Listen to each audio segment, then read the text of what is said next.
There's a place in New Orleans where nearly every day it's a matter of life and death. Ochsner Medical Center is now #1 in the country in liver transplants.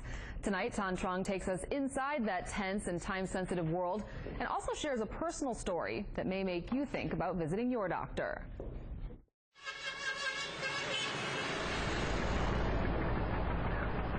This was my father on his last visit to our original hometown in Vietnam. Nothing like a modern homeland. A few months later, he was gone. Liver cancer claimed his life. I'll never forget that time. It was 2010. The Saints just won the Super Bowl, and 2 days later, we buried my father. His life could have been saved had he been tested for a disease which an estimated 4 million Americans, many of them baby boomers, are at risk of carrying. It's one of the leading causes for liver disease and transplants. And New Orleans is quickly emerging as the place to get life-saving treatment.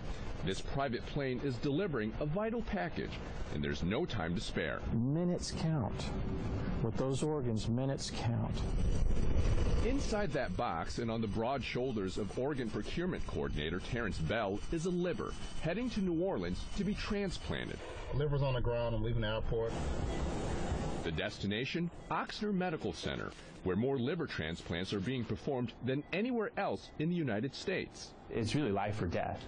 I mean, they either, and some of them, it's really, you know, they're within days of potentially dying. Sue Evans desperately needs a liver. It's been tough because my husband passed away in May. And then I was sick in May, and then I've been going through this since all that time. An autoimmune disease, along with other health problems, is damaging Evans's liver. Of course, it's scary and it's frightening, and then you wonder, well, are things going to be okay? The 67-year-old grandmother from Bogalusa is now on a long liver transplant waiting list. Roughly 100 patients at Ochsner are hoping for a liver transplant. Nationwide, there are more than 17,000 waiting, with only about 6,000 liver transplants taking place each year. Knowing those numbers, Evans has a lot of questions. What if I don't ever get a liver, or what if all of a sudden I get so sick that a liver won't, even the liver will not do anything for me? Trying to beat those odds, she came to New Orleans. There were 175 liver transplants performed here at Ochsner Medical Center last year, and 174 the previous year, making it the busiest liver transplant center in the nation. But the doctors here will tell you it's not just a matter of volume. Outcomes.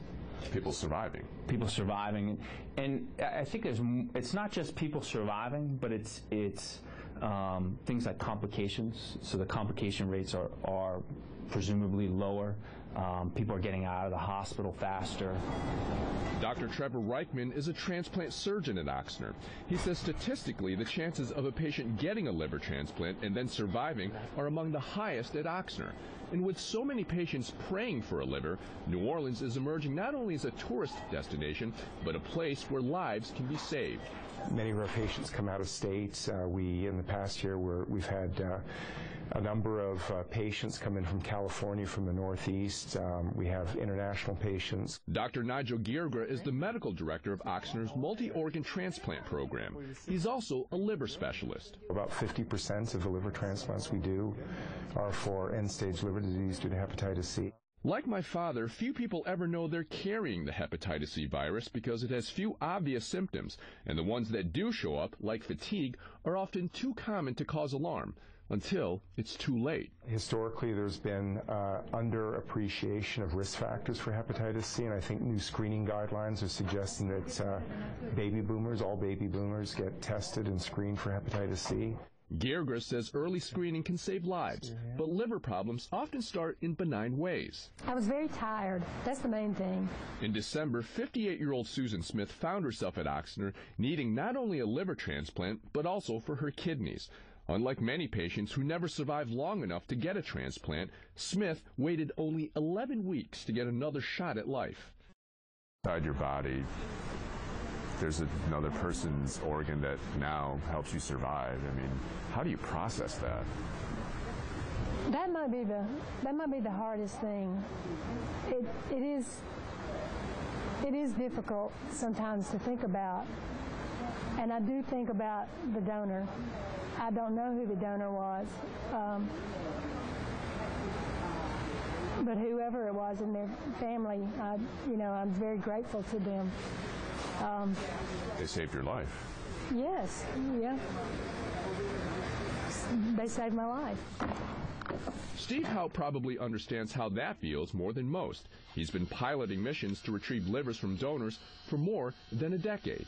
I know that somebody is sitting in a room somewhere crying, and somebody else is sitting in a room thanking God that their loved one's getting a transplant. And that's the beautiful part of this job. Hout has flown hundreds of transplant flight missions throughout his career, but in 2007, he received a call saying that he was suffering from a rare disease that was causing his liver to fail, and that he would be needing a liver transplant. Up until the time that I was diagnosed, very seldom ever even went to a doctor. So to be told that I had basically a terminal disease, unless I received a transplant, that was quite a blow. He had to wait 1 year, still flying when he was strong enough. Then I got a phone call one evening saying, "Can you be at the hospital in 3 hours? That we have a donor."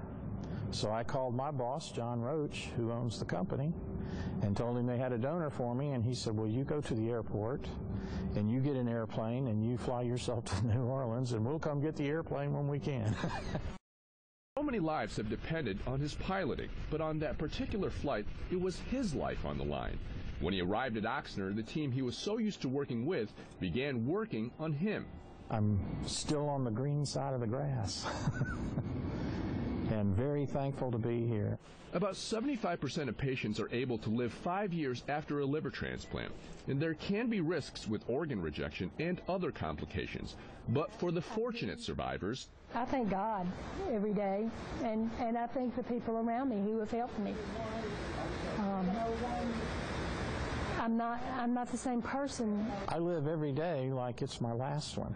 They now carry inside them the gift of a second chance. Tan Trung, Eyewitness News. And doctors say one way